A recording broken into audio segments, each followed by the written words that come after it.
svet pacientov se je seznanil s ukrepi in stanjem, v kakršnem se nahaja Univerzitetni klinični center v Ljubljani v teh časih in v kakšnih pogojih dela.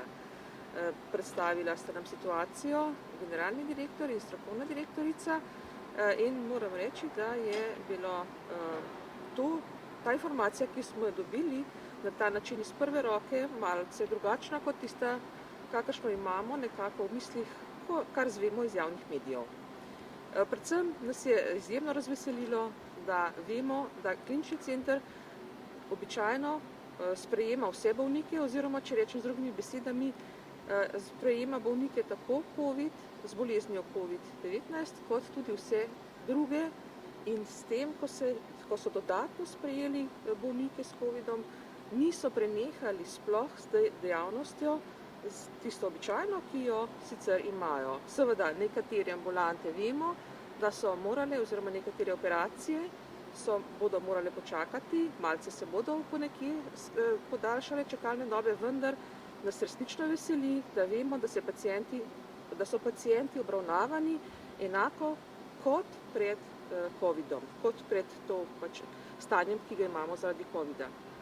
In če smem pozvati s strani pacientov, bi resnično vse paciente nekako pozvala na ta način, naj resnično ne odlašajo z obiskom zdravnika, naj v primeru kakršnih koli sumov, skrbi, resnično poiščejo stik, bodisi s svojim zdravnikom, bodisi pokličejo na številko 112, kjer jim bodo lahko svetovali, ali je nujen prevoz v bolnišnico ali ne.